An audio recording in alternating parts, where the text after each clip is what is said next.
The dust kicked up from beneath Belle Sinclair's boots as she rode into Snowflake, Arizona territory, in the summer of 1885. The once thriving mining town had seen better days, now barely hanging on as the silver veins ran dry and the railroad bypassed them for more promising settlements. Belle's auburn hair was tied back in a practical braid, her green eyes scanning the weathered storefronts with a wariness born of hard experience. She wasn't planning to stay long, she never did. People had a way of getting hurt around her. "Whoa there, Juniper," she said softly to her dappled mare as they approached the town's only saloon. The wooden sign hanging above the swinging doors read, "The Lucky Strike," in faded gold lettering, and irony not lost on Belle. She needed supplies, information, and maybe a room for the night before moving on. That was her pattern. Stay a day or two, then disappear before the whispers started. Inside the saloon, the usual afternoon crowd was gathered, a few miners still clinging to dreams of striking it rich, some cattle hands passing through, and the requisite card players hunched over felt-topped tables. Belle kept her hat low as she approached the bar, ordering a whiskey she wouldn't drink but would pay for to avoid unwanted attention. "Haven't seen you in these parts before," the bartender remarked, sliding the glass toward her. "Just passing through," Belle replied, her voice carrying the slightest hint of a southern accent she'd never fully shed. "Where you headed, if you don't mind me asking?" Belle gave her standard answer. "Wherever the wind takes me." The bartender nodded, knowing better than to pry further. This was the West, after all, where people respected the unspoken rule. Everyone had a past they were running from. Her quiet moment was interrupted by a commotion at the far end of the bar. A man with sandy blonde hair and a weathered face was arguing with another patron, their voices rising over some dispute about cattle grazing rights. "You've got no claim to that north pasture, Yates," the red-faced rancher shouted. "That's Xavier land and has been for 15 years. The blonde man, Yates Xavier, Belle presumed, stayed remarkably calm, one hand resting casually on his holstered revolver. "Check the territorial records, Dawson. I bought that parcel fair and square last month when your cousin couldn't cover his gambling debts." Belle watched the exchange with practiced disinterest while cataloging the details. Yates Xavier stood with the easy confidence of a man who could handle himself in a fight but wasn't eager to start one. His clothes were trail-worn but of good quality, a dark blue shirt under a leather vest, jeans that had seen better days, and boots that meant business. He wasn't dressed like the wealthy cattle barons she'd encountered, but he carried himself with authority. The confrontation ended with Dawson storming out, promising this wasn't over. Yates merely shook his head and turned back to his drink, his gaze catching Belle's for just a moment. She looked away immediately. Getting involved with local disputes was exactly what she didn't need. Belle finished her business at the bar and headed to the general store across the dusty street. She needed basic supplies: coffee, flour, ammunition for her Winchester repeater. Simple necessities for someone who never stayed in one place long enough to accumulate anything more. "That'll be $2.45, miss," the shopkeeper said, tallying her purchases. As Belle reached into her small coin purse, a sudden gust of wind blew through the open door, scattering some papers from the counter. At that same moment, a glass jar of candy fell from a high shelf, shattering on the wooden floor. "My word," the shopkeeper exclaimed, jumping back from the mess of broken glass and candies. Belle tensed. It was starting already, the little misfortunes that seemed to follow in her wake. "I'm sorry about that," she said quietly, helping to gather the scattered papers. "Not your fault, miss. Wind's been fierce today." But Belle knew better.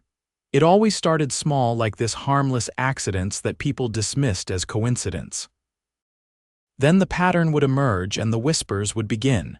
She paid for her goods and hurried out, deciding to secure a room at the boarding house for the night before heading out at first light. Mrs. Abernathy, the stern-faced widow who ran the establishment, eyed Belle suspiciously but took her money and showed her to a small but clean room on the second floor. "Supper's at 6 sharp," she informed Belle. "No men allowed upstairs, no exceptions." "You won't have any trouble from me, madam," Belle assured her. The last thing she wanted was to draw attention. After stowing her few belongings, Belle sat by the window, watching the street below as the afternoon faded toward evening. She spotted Yates Xavier again, now speaking with the town sheriff outside the telegraph office. Their conversation seemed serious, with Yates gesturing toward the hills north of town. Belle drew the thin curtain closed. Whatever business the handsome rancher had with the law was none of her concern. She'd be gone by tomorrow anyway, following the same lonely road she'd been on since leaving Missouri 3 years ago.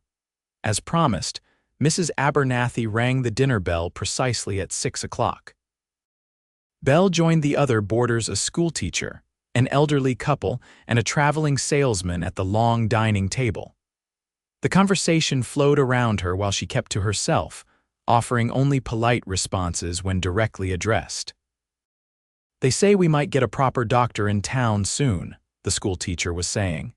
"Sheriff's been corresponding with a physician from back east who's looking to set up practice out here." "About time," the elderly man grumbled. "Can't keep relying on Mrs. Peterson's herbal remedies for everything." Belle concentrated on her stew, which was surprisingly good. She was halfway through her meal when the front door opened, bringing a gust of cool, evening air into the dining room.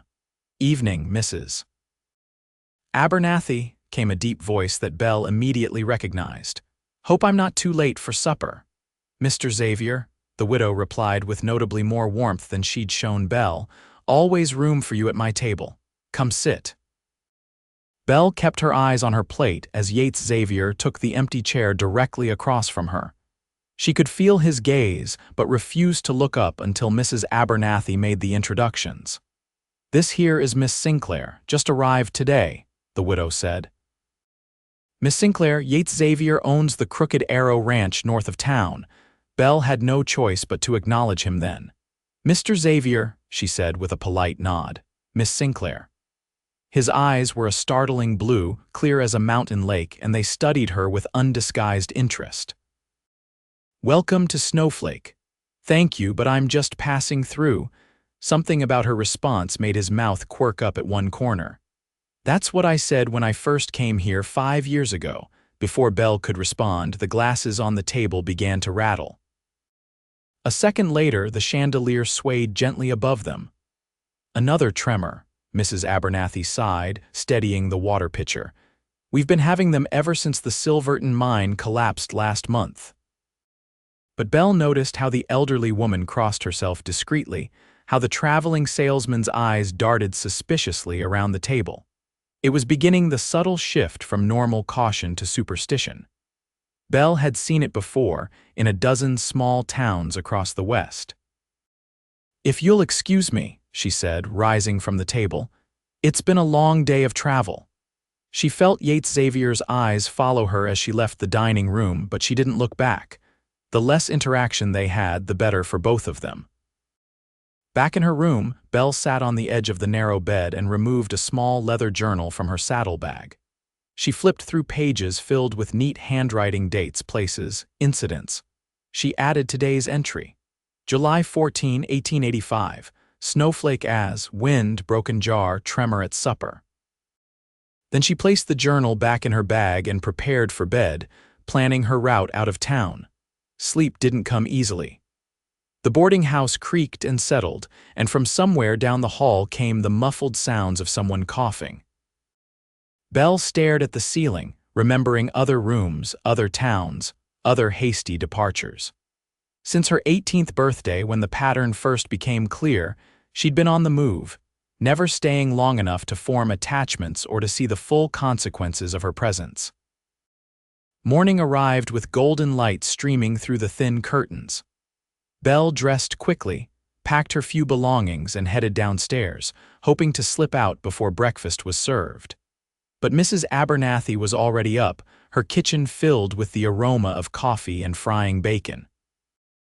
"No one leaves my house on an empty stomach," the widow declared when Belle tried to excuse herself. Reluctantly, Belle took a seat at the kitchen table, accepting a plate piled with eggs, bacon, and biscuits.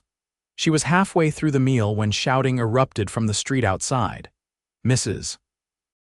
Abernathy hurried to the window. "Good heavens," the woman gasped. "The bank's on fire." Belle's appetite vanished. She abandoned her breakfast and joined Mrs. Abernathy at the window. Smoke was indeed billowing from the small brick building that housed Snowflake's only bank. People were rushing toward it, forming a bucket brigade from the town's water pump. Without thinking, Belle grabbed her hat and hurried outside.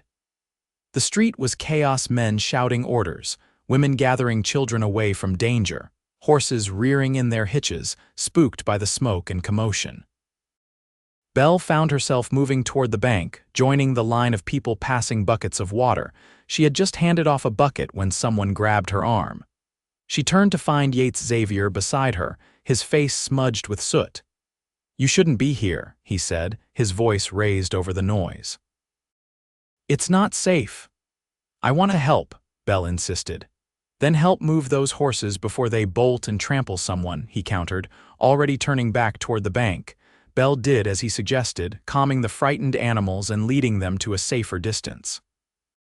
By the time she finished, the fire was under control, though the bank's facade was blackened and its windows broken. Sheriff Lawson was addressing the crowd. "Looks like it started in the back office," he announced. "Probably that old stove Mr. Hargrove insists on using.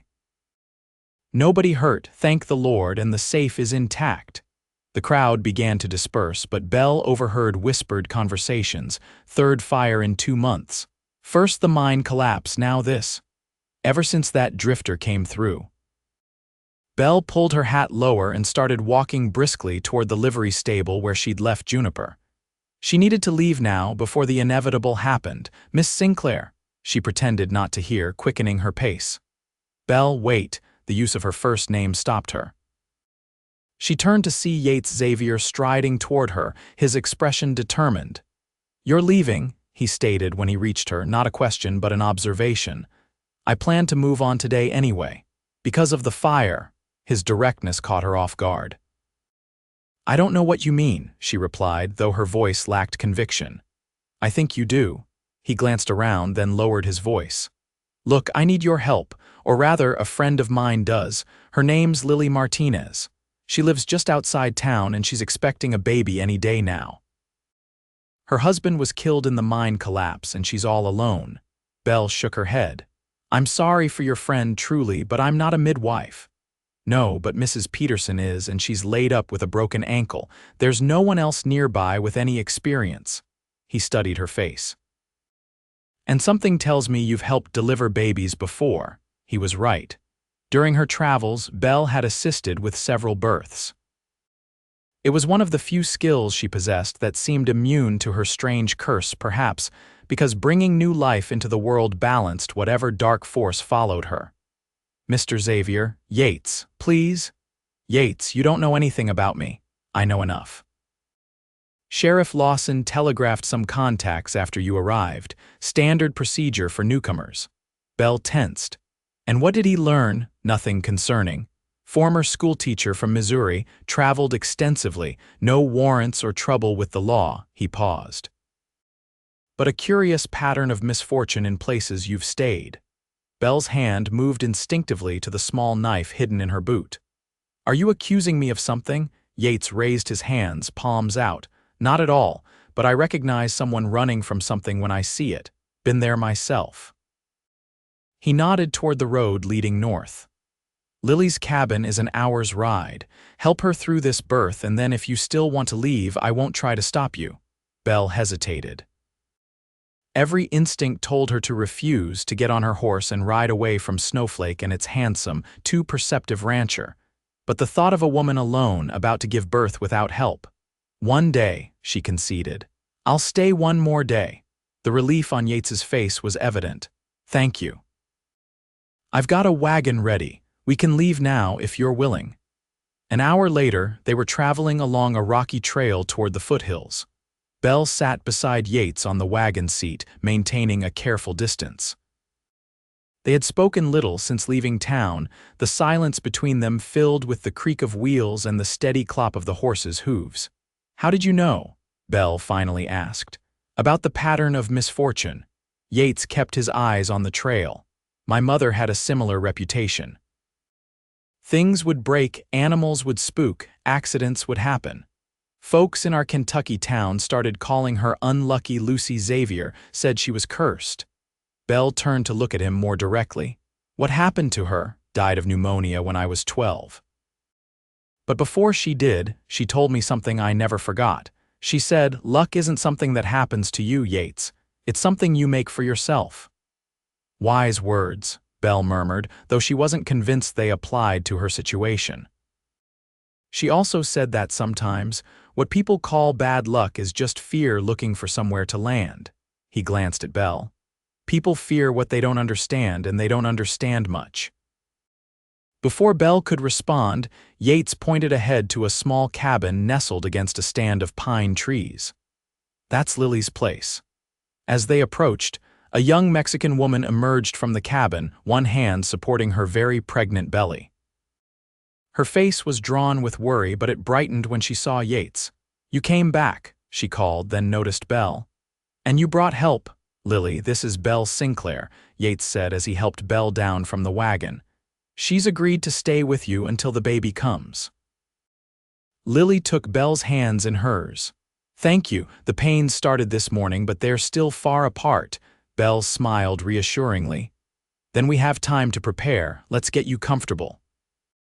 For the next several hours, Belle helped Lily through the early stages of labor, boiling water, preparing clean linens, and keeping the young woman's spirits up with quiet conversation. Yates made himself useful outside, chopping firewood and tending to Lily's small garden. By evening, Lily's labor had intensified. "I'll wait outside," Yates said discreetly when Belle indicated the baby wouldn't be much longer. With Yates gone, Lily gripped Belle's hand through a contraction. "He is a good man," she gasped when the pain subsided. "The best. After Miguel died, Yates has made sure I have food, firewood. He is fixing the roof next week." "He seems kind," Belle acknowledged, wiping Lily's forehead with a damp cloth. "Kind, yes, but sad too. His wife and son, they died 3 years ago, influenza." Lily's face contorted with another contraction. "He blames himself, was away selling cattle when they got sick." Belle absorbed this information as she continued to comfort Lily. The sky darkened outside and she lit oil lamps around the cabin. Lily's labor progressed steadily, and shortly after midnight, her daughter was born, a healthy, screaming infant with a shock of dark hair. "She's beautiful," Belle said, placing the swaddled newborn in Lily's arms. Tears streamed down Lily's face as she gazed at her daughter. "I will name her Esperanza. It means hope." Belle cleaned up while Lily and the baby rested. When she finally stepped outside into the cool night air, she found Yates sitting on the porch steps looking up at the stars. "A girl," Belle told him. "Mother and baby are doing fine." The smile that spread across his face transformed his features, erasing the habitual caution she'd noticed there. "That's wonderful news." Belle sat beside him, suddenly exhausted. "Lily told me about your family. I'm sorry." Yates was quiet for a long moment. "Sarah and little Thomas." "It's been 3 years, but some days it feels like yesterday." He turned to look at her. "Is that why you keep moving? Did you lose someone too?" "No," Belle replied softly. "It's different for me." She took a deep breath, then decided to tell him the truth. He'd figure it out soon enough anyway. "They say I bring bad luck. It started on my 18th birthday. Small things at first, broken dishes, spooked horses, minor accidents, but it escalated. A fire at the school where I taught. A bridge collapsed the day after I crossed it. Eventually, people noticed the pattern. And so you left." Belle nodded. "I keep moving to minimize the damage. I never stay anywhere long enough for the really bad things to happen." Yates considered this. "Has anyone ever been seriously hurt because of this supposed bad luck?" "Not yet, but I don't want to wait for that to happen." "So you've sentenced yourself to a life of solitude based on a theory." Belle bristled at his characterization. "It's not a theory. I've documented every incident for 3 years. The pattern is real." I'm not saying strange things don't happen around you, Yates clarified. But correlation isn't causation, as my father used to say. He was a man of science, always questioning superstition. And what would your man of science father say about someone like me? Yates smiled. He'd probably have a dozen theories about atmospheric conditions or geological anomalies or some such. But my mother would have a different take. Lucky Lucy's perspective. She'd say some people are lightning rods for the world's energy, doesn't make them bad or cursed, just different. Belle wasn't sure how to respond to that. No one had ever offered an alternative explanation for her experiences, let alone suggested they might be something other than a curse. Their conversation was interrupted by a cry from inside the cabin. "That's my cue," Belle said, standing. "I'll head back to town at first light," Yates told her. "Bring Dr. Peterson out to check on Lily and the baby. Will you stay until I return?" "Yes," Belle agreed, surprising herself. "I'll stay." The next morning, Yates departed as promised, leaving Belle alone with Lily and little Esperanza. The day passed peacefully as Belle helped the new mother, teaching her how to nurse the baby and caring for both of them. By afternoon, Lily was sleeping soundly while Belle sat in a rocker by the window, holding the swaddled infant. "Your mama is strong," she whispered to Esperanza. "And you're going to be strong too." Looking down at the peaceful face of the newborn, Belle felt an unfamiliar longing. This was something she had accepted. She would never have a child of her own, a permanent home, roots in one place, not with her curse. The sound of approaching horses drew her attention. Expecting to see Yates and Dr. Peterson returning, she was alarmed to see three rough-looking men riding toward the cabin instead. Belle carefully placed Esperanza in the cradle and took Lily's late husband's shotgun from above the door, checking that it was loaded. She stepped onto the porch as the riders approached, keeping the shotgun visible but pointed downward. "Can I help you, gentlemen?" She called, her voice firm despite her racing heart. The man in front, a large, bearded fellow with a jagged scar across one cheek, reined in his horse. "Looking for Yates Xavier. Heard he might be out this way." "Mr. Xavier isn't here. This is the Martinez place." The three men exchanged glances. "The Mexican widow," the bearded man commented. "Heard she had her baby. Maybe we should pay our respects." "The new mother and child are resting," Belle replied coldly. "Your respects aren't needed." The second man, younger and rat-faced, snickered. "Feisty one, ain't she, Brock? Maybe she needs some company too." Belle raised the shotgun slightly. "I have all the company I need right here. 20-gauge, double-barrel company." The third man, who had remained silent, suddenly spoke. "Let's go, Brock." "Xavier ain't here, and we ain't in the business of frightening women and babies." Brock glared at Belle for a long moment, then spat on the ground. "Tell Xavier that Brock Dawson came calling. Tell him our business ain't finished." "I'll deliver your message," Belle said evenly. The men turned their horses and rode away, but not before Brock called back. "We'll be seeing you again, miss." Only when they were well out of sight did Belle lower the shotgun, her hands shaking slightly. Dawson, the same name as the man Yates had argued with in the saloon. This feud was evidently more serious than a simple dispute over grazing land. Belle went back inside to find Lily awake and pale with fear. "Who were those men?" she asked. "Nobody important," Belle assured her, returning the shotgun to its place. "Just delivering a message for Yates." "The Dawsons," Lily said, her voice tight. "They blame Yates for what happened to their cousin." "What did happen?" Lily shifted uncomfortably in her bed. "Jim Dawson lost his ranch gambling. Yates bought it fair at auction, but the Dawsons claim Yates cheated somehow. They've been causing trouble ever since." Before Belle could ask more questions, Esperanza began to cry. As she helped Lily position the baby to nurse, Belle wondered how she'd gotten so entangled in local affairs in just 2 days. This was exactly what she'd always avoided, becoming part of other people's lives, their conflicts, their needs.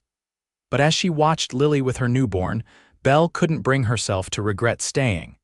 It was nearly sunset when Yates returned with an elderly woman Belle presumed was Mrs.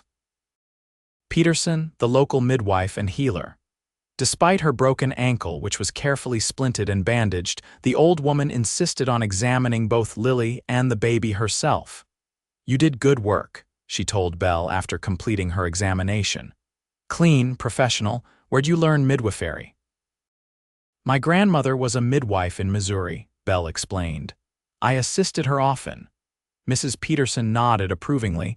"The good Lord gives us each our gifts. Yours is bringing life safely into this world, I'd say."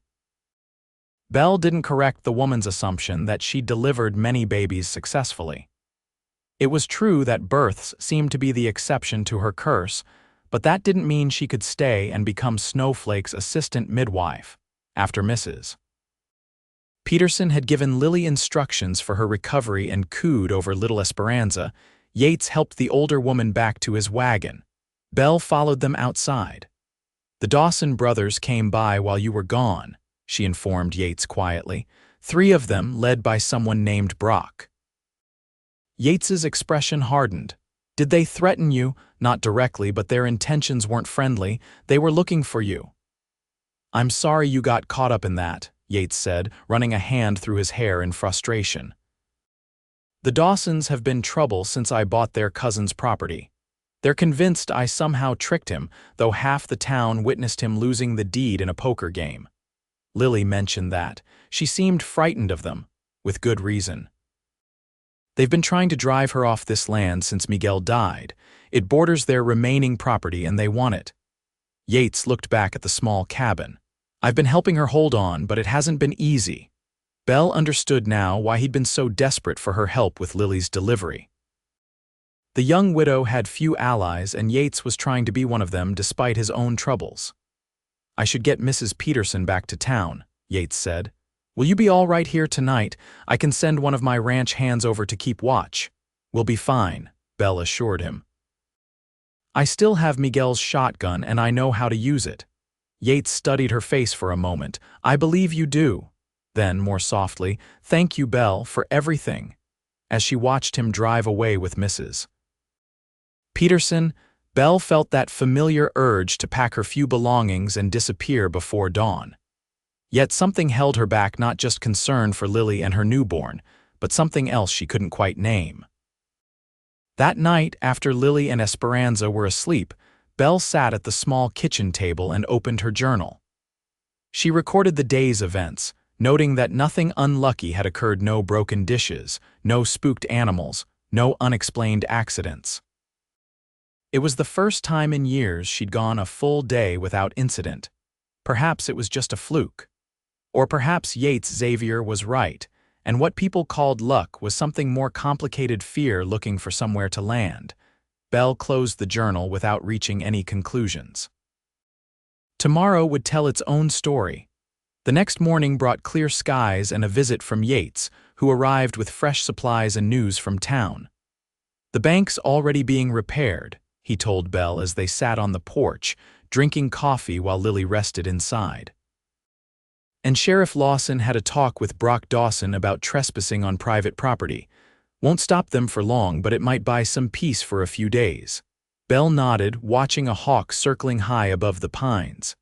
"I've been thinking about moving on," she said abruptly. "I figured you might."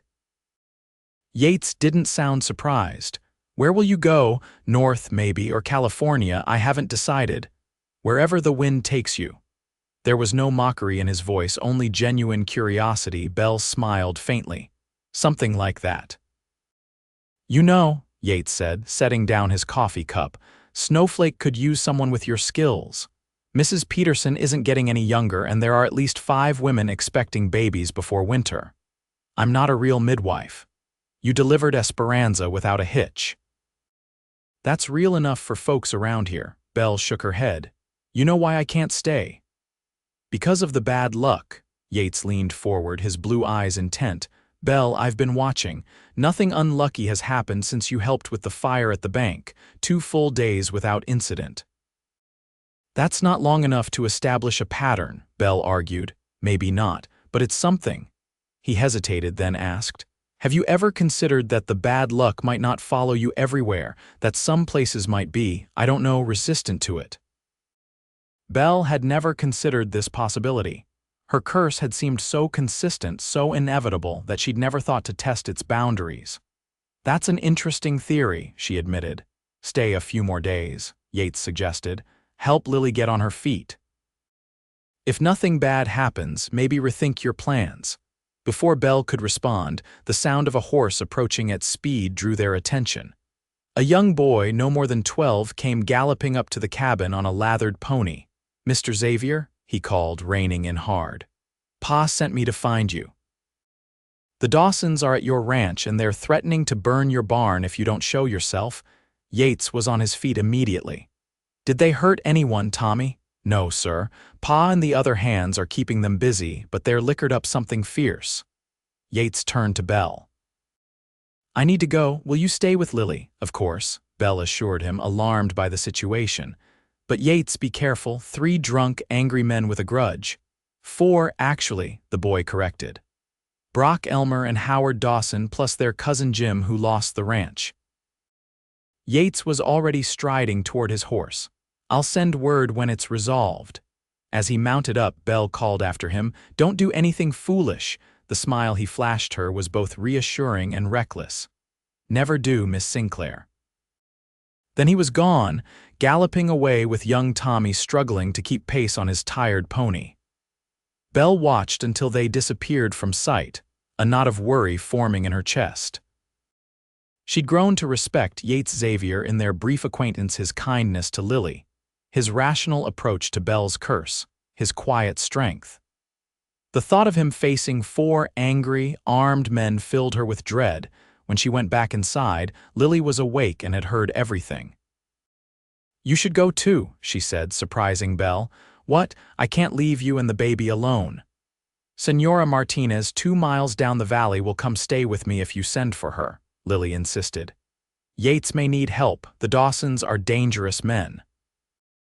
"I'm sure Yates and his ranch hands can handle them," Belle said, though she wasn't at all sure. Lily's dark eyes were knowing. "You care for him already. I see it in your face." "I barely know him," Belle protested. "Sometimes we recognize what we need in an instant," Lily replied with the wisdom of someone who had loved and lost.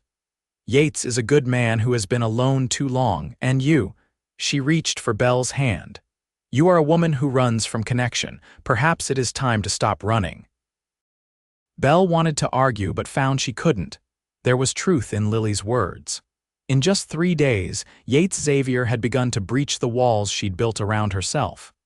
The thought of him in danger made her chest tight with fear, not for herself, but for him. "If I send for Senora Martinez, will you promise to rest and not overdo it?" Belle asked finally.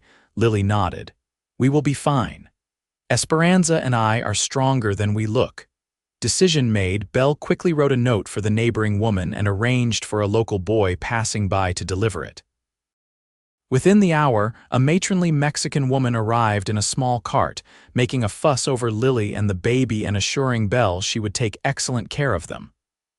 "Be careful, amiga," Lily said as Belle prepared to leave, "and bring him back safely." Belle rode Juniper hard toward the Crooked Arrow Ranch, following directions Senora Martinez had given her. The property was substantial, not the largest ranch in the territory, but impressive nonetheless, with well-maintained fences and healthy-looking cattle grazing in the pastures. As she approached the main house, she saw signs of the confrontation. Several horses tied at the hitching post, men gathered in front of the barn, raised voices carrying on the wind. Belle slowed Juniper to a walk, assessing the situation. Yates stood facing the 4 Dawson men, his ranch hands flanking him. No weapons had been drawn yet, but the tension was palpable, like heat lightning before a storm. "It's a fair offer, Xavier," Brock Dawson was saying as Belle approached. "More than fair for land you stole." "I didn't steal anything," Yates replied evenly. "Jim lost the deed in a game I wasn't even playing. I bought it at public auction 3 weeks later. Everything legal and above board." "Legal don't mean right," the older Dawson Jim presumably slurred. His eyes were bloodshot, his clothes disheveled.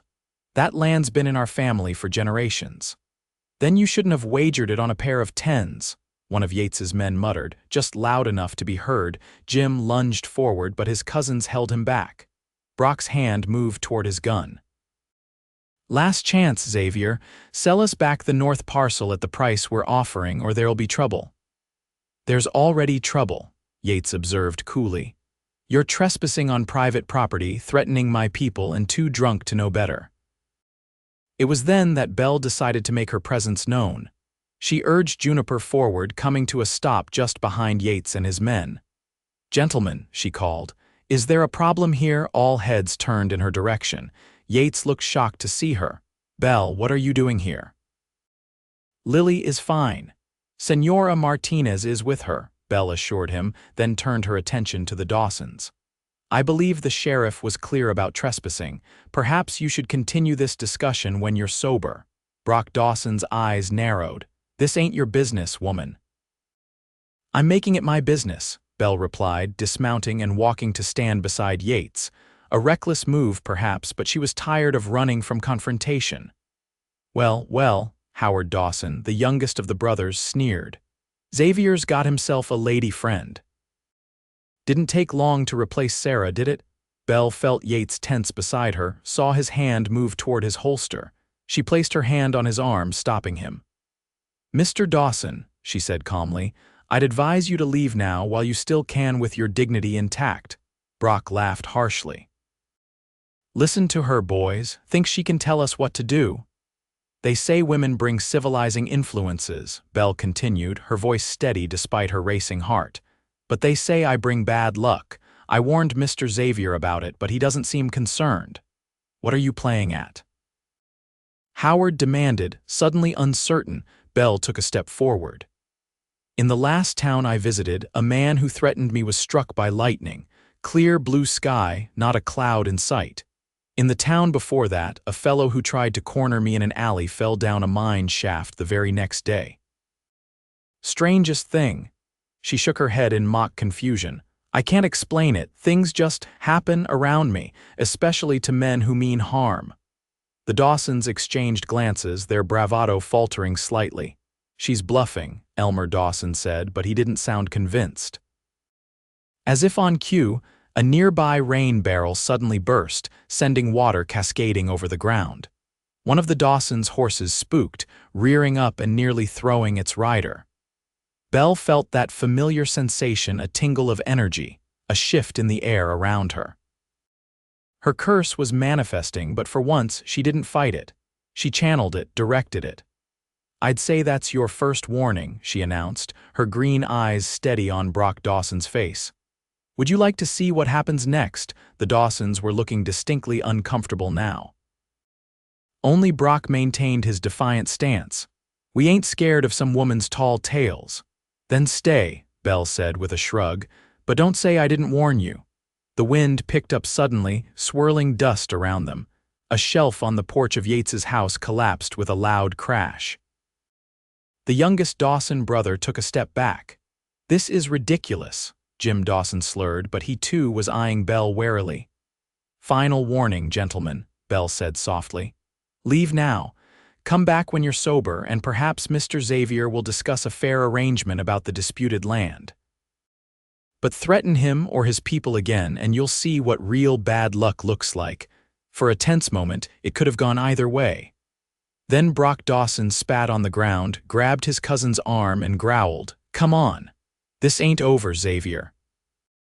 The four men mounted their horses and rode away, casting nervous glances back at Belle as they went.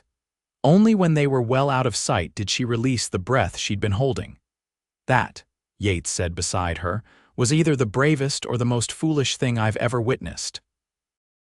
Belle turned to face him, suddenly aware of how close they were standing. Probably foolish, but it worked. It did at that. He was looking at her with a mixture of admiration and concern. "The rain barrel breaking, the shelf collapsing, was that your doing?"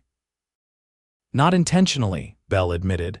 "But yes, I think so. Things happen around me when I'm upset or afraid. Usually I try to suppress it, but this time you used it," Yates finished for her. "You weaponized your curse to protect us." Belle hadn't thought of it that way, but he was right. For the first time, she had embraced the strange power that seemed to flow through her, directing it outward rather than fighting it. "Thank you," Yates said simply. "For coming to help, for facing them down. Not many would have done that." "I was worried about you," Belle confessed, surprising herself with her honesty. "Lily said the Dawsons were dangerous." "They are," Yates confirmed, "but mostly when they're drunk and in a pack. Sober, they're just bitter men hanging onto grudges." He turned to his ranch hands, who were watching with undisguised curiosity. "Keep an eye out in case they come back. I'm going to show Miss Sinclair around the place." As the men dispersed, Yates offered Belle his arm. "If you're not in a hurry to get back to Lily, Senora Martinez is with her." "They're in good hands," Belle said, tentatively placing her hand on his offered arm. Yates led her toward the main house, a solidly built two-story structure of timber and stone. "I built most of it myself," he told her as they walked. "Had the foundation and frame when Sarah and I married, but we finished it together. Added the second story when Thomas was born." Belle heard the pride in his voice, but also the lingering pain. "It's beautiful," she said sincerely. "You've built something lasting here." Inside, the house was surprisingly well appointed for a bachelor rancher. Comfortable furniture, bookshelves filled with volumes, curtains at the windows, signs that Yates had maintained the home Sarah had helped create.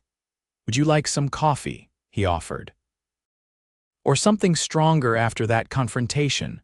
"Coffee would be fine," Belle replied, though in truth, her nerves were still jangling from the standoff with the Dawsons. While Yates busied himself in the kitchen, Belle examined the photographs displayed on a sideboard. Sarah Xavier had been a pretty blonde woman with a gentle smile. Little Thomas had his father's blue eyes and his mother's dimpled cheeks. They looked so happy in the images, a perfect family that fate had torn apart. "They would have been 7 this year," Yates said quietly, returning with 2 cups of coffee. He handed one to Belle. "Thomas, I mean, he loved horses already, followed me everywhere on the ranch." "I'm so sorry," Belle said, accepting the cup. "Losing them must have been devastating."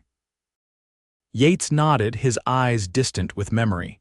"It was. For a while, I wasn't sure I'd survive it, considered selling everything, moving away, starting fresh somewhere else." "Why didn't you? This land," he said simply. "The promise I made to Sarah that we'd build something lasting. And the realization that I could carry them with me wherever I was, so I might as well be somewhere that held good memories too." He took a sip of his coffee. "What about you, Belle? What are you running from, really? Just the bad luck or something more?" The direct question caught her off guard. Belle walked to the window, looking out at the sprawling ranch land. "I'm not running from anything," she said. "I'm running to protect others." "Are you?" Yates's voice was gentle, not accusatory. "Or are you protecting yourself from the pain of attachment? From the risk of caring about people who might be affected by your curse?" Belle turned to face him, startled by his insight. "Both, perhaps," she admitted. "After the 3rd town, when people started whispering, looking at me with fear instead of friendliness. It was easier to keep moving than to stay and watch it happen again. And if you found a place where people accepted you, curse and all—" "I haven't yet." Yates set down his coffee cup and took a step toward her. "Maybe you have." The air between them seemed to crackle with unspoken possibilities. Belle was acutely aware of his proximity, of the warmth in his blue eyes, of her own heart beating faster. "Yates," she began, uncertain what she wanted to say. A sharp knock at the door interrupted the moment. One of Yates's ranch hands stood outside, looking apologetic. "Sorry to disturb you, boss, but there's a messenger from town. Sheriff Lawson wants to see you right away. Something about the Dawsons making trouble at the saloon." Yates sighed. "Tell him I'll be there shortly." As the ranch hand departed, he turned back to Belle. "I need to handle this. Will you wait here? I shouldn't be long." Belle hesitated. Staying in his home alone felt strangely intimate, but the alternative, riding back to Lily's or returning to town, seemed less appealing. "I'll wait," she agreed. After Yates left, Belle wandered through the house, learning more about him from the space he'd created. The bookshelves held volumes on ranching and cattle breeding, but also history, philosophy, and surprisingly, poetry. The kitchen was well organized and practical. The second floor held 3 bedrooms, a master bedroom, sparsely furnished but neat. A smaller room that had obviously been Thomas's, with toy horses still arranged on a shelf, and a guest room that looked rarely used. Belle felt like an intruder in these private spaces and returned downstairs. She was examining a map of the territory on Yates's desk when she noticed a letter partially concealed beneath it. The letterhead caught her eye: Arizona Territorial Medical Board. Without thinking, she slid the letter out and read it. It was a response to an inquiry Yates had made about establishing a proper medical clinic in Snowflake. The board expressed interest, but noted that funding would be limited, and a qualified physician would need incentives to relocate to such a remote location. Belle replaced the letter, intrigued by this evidence that Yates was actively working to improve his adopted town. It aligned with everything she'd observed about him: his care for Lily, his stewardship of his land, his rational approach to problems. He wasn't just surviving here, he was building a community. The sound of approaching hoofbeats alerted her to Yates's return. She moved away from the desk, not wanting him to think she'd been snooping. When he entered, his expression was grim. "The Dawsons?" Belle asked immediately. "They sobered up enough to be embarrassed about being run off by a woman," Yates confirmed. "Now they're spreading stories about you in town, calling you a witch, saying you hexed them." Belle felt a cold weight settle in her stomach. It was happening again, just as she'd feared. And people believe them. Some do. Others think the Dawsons are just making excuses for backing down. Yates removed his hat, running a hand through his hair in frustration. "Sheriff Lawson is concerned about tensions escalating. He suggested it might be best if you left town for a while, until things calm down." The words hit Belle like a physical blow, though they weren't unexpected. This was her pattern: arrive, disrupt, depart. Why had she thought Snowflake might be different? "I see," she said, struggling to keep her voice steady. "Well, I was planning to move on anyway." "Belle," Yates began, but she cut him off. "It's fine. Really, I understand." She moved toward the door. "I should collect my things from Lily's cabin and be on my way." "Wait." Yates stepped in front of her, blocking her path. "That's not what I want."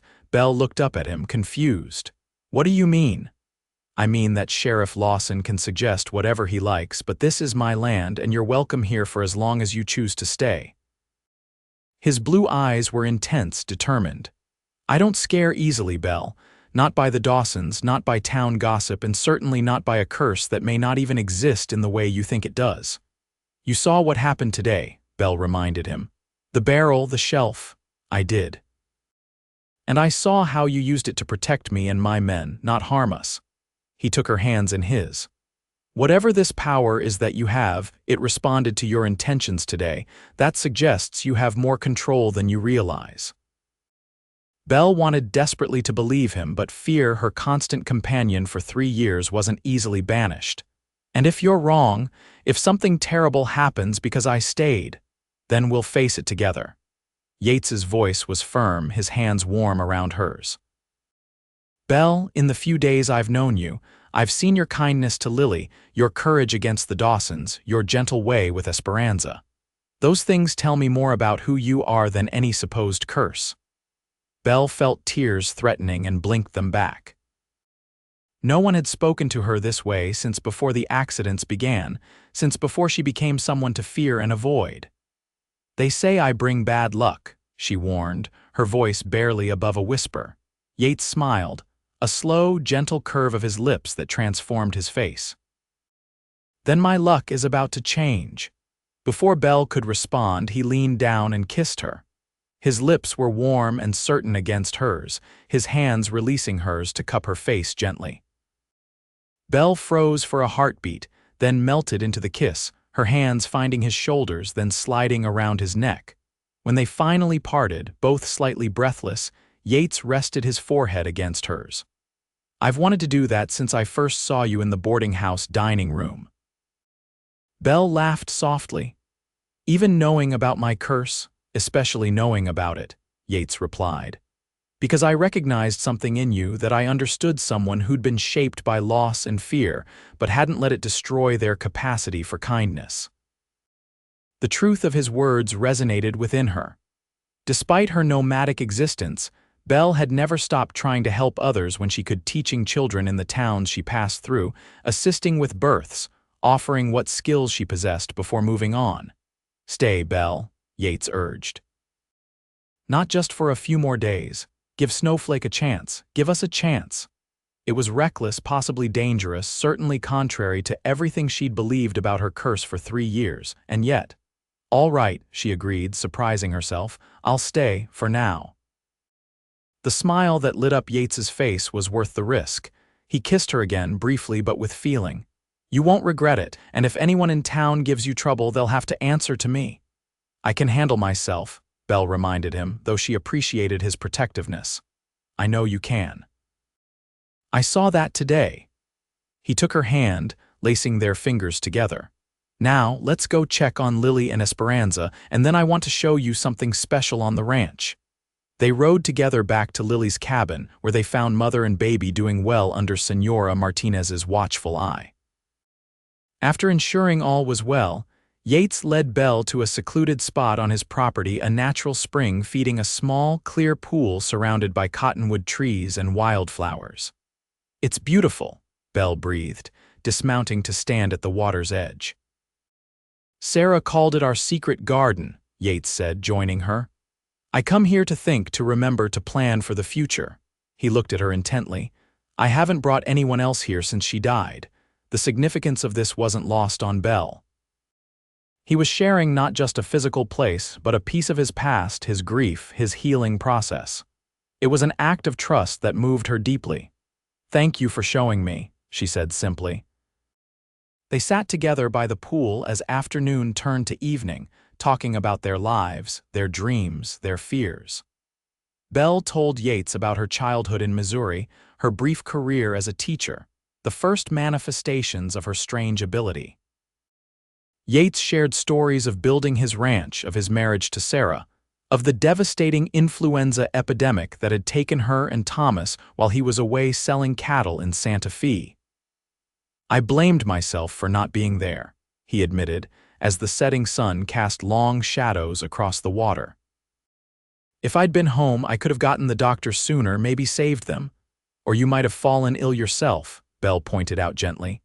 Guilt doesn't change the past, Yates. Believe me, I've tried, he nodded, acknowledging the truth in her words. It took me a long time to see that. Almost as long as it's taking you to realize your curse might not be what you think it is. Belle smiled wryly. Touché. As darkness fell, they returned to Yates's ranch house. Belle expected him to escort her back to town to Mrs. Abernathy's boarding house, but instead he offered her the guest room. It's late, he explained. And after today's confrontation with the Dawsons, I'd feel better knowing you were safe here. Belle hesitated, aware of the impropriety of staying unchaperoned at a bachelor's home. Then again, she'd spent 3 years flouting convention by traveling alone, and small-town gossip was already circulating about her. One more breach of propriety hardly mattered. Thank you, she accepted. I appreciate your concern. The next morning, Belle woke to the sounds and smells of a working ranch men calling to each other as they prepared for the day's work, coffee brewing, bacon frying. She dressed quickly in yesterday's clothes and made her way downstairs, where she found Yates in the kitchen. Good morning, he greeted her warmly. Sleep well, better than I have in months, Belle admitted. It was true, for the first time in a long while she hadn't been plagued by anxiety dreams about her curse or her next destination. After breakfast, they rode into town together. Belle was apprehensive about facing the townsfolk after the Dawsons' accusations, but Yates remained steadfastly by her side. Their first stop was the sheriff's office, where Lawson greeted them with surprise. Miss Sinclair, he said, rising from his desk. I understood you might be moving on. I've decided to stay a while longer, Belle replied, lifting her chin slightly. Lawson glanced at Yates, then back to Belle. I see. Well, I should inform you that the Dawson brothers have been spreading some unusual tales about you. I'm aware, Belle said calmly. They seem to think I hexed them in some way. The sheriff looked uncomfortable. Yes, well, people around here can be superstitious. Might be best to keep a low profile for a few days. Or, Yates interjected, people could remember that we don't condemn folks based on drunk men's accusations in Snowflake. Lawson sighed. I'm not condemning anyone, Xavier, just trying to keep the peace. And we appreciate that, Belle said diplomatically. But I haven't done anything wrong, and I won't be driven away by gossip. Their next stop was Mrs. Peterson's small house on the edge of town. The elderly midwife welcomed them warmly, insisting they stay for tea despite her broken ankle. How's our new mama and the little one? She asked Belle. Doing wonderfully, Belle assured her. Lily is recovering well and Esperanza is strong and healthy. Good, good. Mrs. Peterson studied Belle over her teacup. Yates tells me you might be staying in Snowflake for a spell. I'm considering it, Belle replied cautiously. Well, I could use an assistant if you're interested, the older woman offered. These old bones aren't what they used to be, even without this broken ankle, and we've got at least 5 babies due before winter. Belle exchanged a glance with Yates, who smiled encouragingly. I'd be honored to help, she told Mrs. Peterson, though I should warn you, there are rumors about me. PFFFT, Mrs. Peterson waved a dismissive hand. I've lived in this territory for 40 years, girl. I've heard every superstition from silver bullets for werewolves to burying a potato for warts. People fear what they don't understand, that's all. Belle felt a weight lifting from her shoulders. Mrs. Peterson's casual acceptance meant more than the older woman could know. Over the next few weeks, Belle gradually integrated into Snowflake's community. She assisted Mrs. Peterson with prenatal visits to expectant mothers, helped at the school 1 day a week, and spent time with Lily and Esperanza. The rumors about her persisted in some quarters, especially among those friendly with the Dawsons, but many townsfolk reserved judgment, watching Belle's actions rather than listening to gossip. To Belle's amazement, the incidents of bad luck diminished. There were still occasional unexplainable occurrences, a pitcher that fell without being touched, a sudden gust of wind that scattered papers, but nothing like the escalating pattern she'd experienced before. Whether this was because Snowflake was somehow different, as Yates had suggested, or because Belle herself was changing her relationship to her ability, she couldn't say. What was undeniable was her growing relationship with Yates. They saw each other daily, riding together to check on Lily, sharing meals, talking long into the evening on his porch. Belle found herself opening up to him in ways she hadn't with anyone since her curse began, sharing hopes and fears she'd kept buried for years. In turn, Yates revealed more of himself, his ambitious plans for expanding the ranch, his dream of helping Snowflake grow into a thriving community, his slow journey through grief toward healing. He was patient with Belle's lingering doubts about her curse, never pushing her to move faster than she felt comfortable, but steadfast in his belief that her power could be understood, perhaps even controlled. One evening, about a month after Belle had decided to stay, they were sitting on Yates's porch watching a spectacular sunset paint the sky in shades of orange and purple. Belle's head rested comfortably on Yates's shoulder, his arm around her waist. I delivered Mrs. Fleming's baby today, Belle said, breaking the comfortable silence. A healthy boy, 8 pounds. That's wonderful, Yates replied, kissing the top of her head. That's 3 successful births you've assisted with now. Yes, Belle smiled. And no bad luck for any of them. Because you're focusing your energy on bringing life into the world, Yates suggested. Using your power positively instead of fearing it. Belle had been considering this possibility herself. Maybe, or maybe Snowflake really is different somehow, could be both. Yates shifted to look at her more directly. Belle, there's something I've been wanting to ask you. The seriousness in his voice made her sit up straight. What is it? I know it hasn't been long, he began, taking her hand in his, and I understand if you need more time. But these weeks with you have been the happiest I've known since losing Sarah and Thomas. I don't want to pressure you, but I need you to know how I feel." Belle's heart raced. "Yates, I love you, Belle Sinclair," he said simply. "Your courage, your kindness, your determination. Even your so-called curse, which I believe is actually a gift you're still learning to understand. I love all of you." Tears welled in Belle's eyes.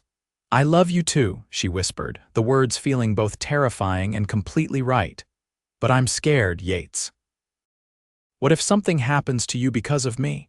"Life comes with no guarantees," he reminded her gently. "Sarah and Thomas didn't die because of any curse. They died because illness strikes without warning or reason. I could have lost them even if I'd been home." He took both her hands now, his blue eyes earnest in the fading light. "I'm not asking you to stop being cautious or to ignore your experiences. I'm just asking you to consider that love might be stronger than fear, that building a life together might be worth the risk." Belle looked at this man who had so completely upended her understanding of herself, who had offered acceptance when she expected rejection, who saw strength where she had only seen danger. The thought of losing him terrified her, but the thought of walking away from what they were building together was somehow worse. "I want to try," she said finally. "I want to build that life with you, Yates. I can't promise I won't still worry about my ability. But I want to learn to control it, to understand it. With you." The smile that lit his face was like sunrise breaking over the mountains. He cupped her face and kissed her deeply, pouring all his love and hope into the gesture. When they parted, both breathless, he rested his forehead against hers. "Then that's all I ask," he murmured. "One day at a time together." Their peaceful moment was interrupted by the sound of galloping hooves. They turned to see one of Yates's ranch hands racing toward the house, his expression urgent. "Boss," he called, reining in hard. "Fire at the south pasture." The Dawsons said it before riding off. Yates was on his feet immediately. "How bad?" "Bad enough. The men are already fighting it, but with this wind." "I'll get the water wagon," Yates decided. "Belle, stay here where it's safe." "No," Belle said firmly, standing beside him. "I'm coming with you. I might be able to help." Yates hesitated, then nodded, understanding in his eyes. "All right, let's go." The fire was visible from a distance, an angry red glow against the darkening sky. As they approached in the wagon, Belle could see the line of flames advancing across the dry grassland toward a stand of trees. If it reached the timber, it would become much harder to control. Yates's ranch hands were already forming a bucket brigade, while others used wet blankets to beat at the edges of the fire. It was dangerous, exhausting work, and Belle could see they were losing ground against the wind-driven flames. Without being asked, she jumped from the wagon and joined the effort, passing buckets alongside men twice her size. The smoke burned her eyes and throat, but she kept working, aware that every minute counted. As she worked, Belle felt that familiar energy building within her, the tingling sensation that usually preceded an incident of bad luck.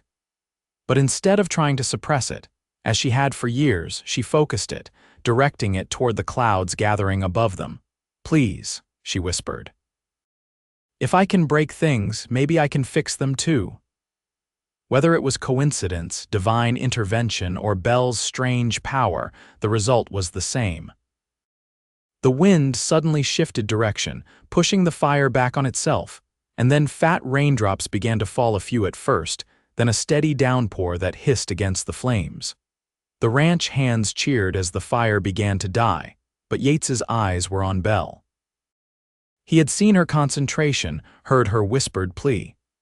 Now he watched as she stood in the rain, face lifted to the sky, a smile of wonder on her lips.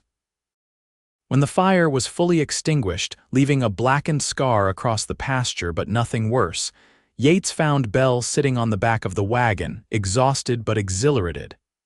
"That was you, wasn't it?" he asked quietly, sitting beside her. "The rain, the wind changing." "I don't know," Belle admitted. "I tried to make it happen, but it could have been coincidence. 3 incidents of bad luck in a month, but a miraculous rainstorm exactly when we needed it most." Yates shook his head. That's not coincidence, Belle. That's you learning to channel your ability. Belle considered this as they rode back to the ranch house. Could it be true? Could she actually direct this strange power that had ruled her life for so long? The possibility was both exhilarating and frightening. If you're right, she said finally, it changes everything. It just confirms what I already knew, Yates replied, taking her hand. You're extraordinary, Belle Sinclair, and I'm the luckiest man in the Arizona Territory. The next morning, Sheriff Lawson arrived at the ranch with news. We caught the Dawsons, he informed them. Got witnesses who saw them starting the fire and found evidence at their place. They'll be facing serious charges. Good, Yates said firmly. Maybe now we can have some peace around here. There's something else, Lawson added, his expression shifting to one of awkward discomfort. There's been talk in town about Miss Sinclair. Belle tensed. What kind of talk? Some folks are saying you controlled the weather somehow, made it rain to save Yates's ranch. The sheriff looked embarrassed. I know it sounds foolish, but after what the Dawsons were claiming about you hexing them. And what do you think, Sheriff? Belle asked quietly. Lawson shrugged. I think we got a lucky break with that rain. And I think this town could use more people like you who run toward trouble to help, not away from it. He tipped his hat. Good day to you both. After he left, Yates turned to Belle with a smile. See, not everyone is quick to believe superstitions. No, Belle agreed, feeling a weight lifting from her shoulders. Not everyone. Over the next few months, Belle's life in Snowflake took on a rhythm and stability she hadn't known since before her curse manifested. She became Mrs. Peterson's official assistant, learning more about midwifery and herbal medicine. She helped Lily establish a small business selling embroidered linens to the general store. And she spent every possible moment with Yates, falling more deeply in love with each passing day. The incidents of unexplained phenomena continued, but changed in nature.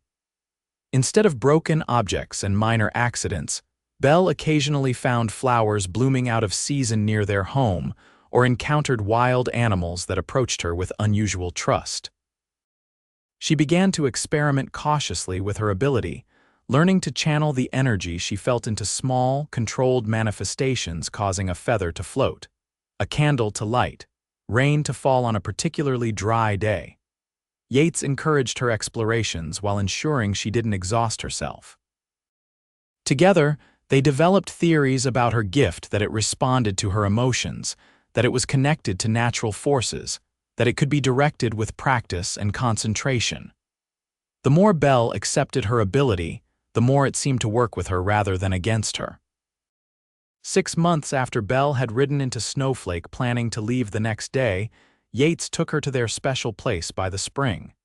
The cottonwoods were shedding their fluffy seeds, making it seem as though snow was falling in the warm spring air. You remember what you said when we first met?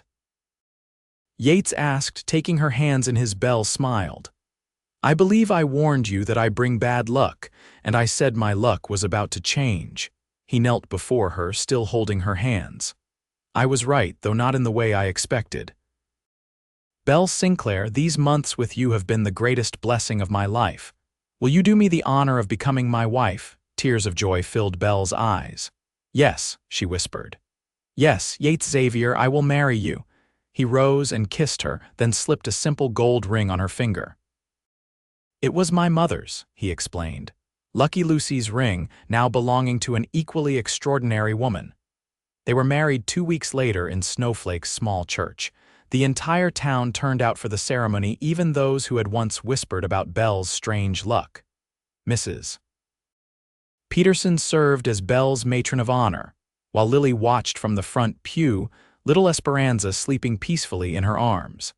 After the ceremony, as they greeted their guests at the reception held in the town square, the Dawsons' cousin Jim approached them.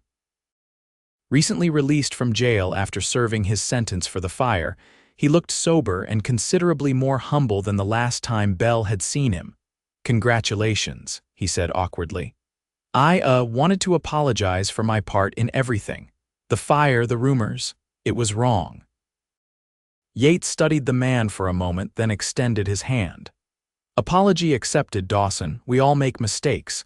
Jim shook Yates's hand, then nodded respectfully to Belle. Mrs. Xavier, I wish you both happiness. As he walked away, Belle leaned into her husband's side. That was generous of you. Life's too short for grudges, Yates replied, kissing her temple. And our luck is too good to waste on anger. Their life together unfolded with the changing seasons. Belle continued her work with Mrs. Peterson, eventually taking over when the older woman retired. Yates expanded the Crooked Arrow Ranch, introducing new breeding stock and modern farming techniques. Together, they were instrumental in bringing a proper doctor to Snowflake, helping to establish the clinic Yates had been planning even before Belle arrived.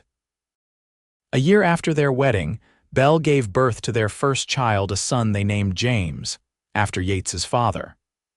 The birth was remarkably smooth, with none of the mysterious incidents that had once plagued Belle. As she held her newborn son in her arms with Yates looking on in wonder, Belle felt a profound sense of peace. Whatever strange power flowed through her, it had not prevented this miracle. He's perfect, Yates whispered, gently touching his son's tiny fingers. He is, Belle agreed. And I think he might have inherited my gift. What makes you say that? Belle smiled. The roses outside our bedroom window bloomed this morning, in December, Yates chuckled. Then we'll help him understand it just as we've learned to understand yours. 2 years later, their daughter Sarah was born, named for Yates's first wife, a decision Belle had suggested. Knowing how much Sarah had meant to him, and believing that honoring her memory was part of honoring their entire journey. As their children grew, Belle and Yates observed them carefully for signs of unusual abilities. James showed a remarkable affinity for animals, who seemed drawn to his gentle nature. Sarah could often predict rainstorms hours before the clouds appeared. Whether these were manifestations of Belle's gift or simply the unique qualities all children possess, they celebrated these traits rather than fearing them. Life wasn't without challenges. There were still occasional unexplained incidents, especially during times of stress or strong emotion. The Dawson brothers eventually returned to the area, though they kept their distance from the Xavier family. Drought, harsh winters, and economic downturns tested the resilience of Snowflake and its inhabitants. But through it all, Belle and Yates faced each challenge together, their love deepening with each passing year. The curse Belle had once feared became recognized as a gift, unpredictable at times, but ultimately a part of who she was, just as much as her green eyes or her talent for midwifery. 10 years after Belle had ridden into Snowflake, the town celebrated its official incorporation as a proper municipality. As one of the community's respected families, the Xaviers were asked to speak at the ceremony.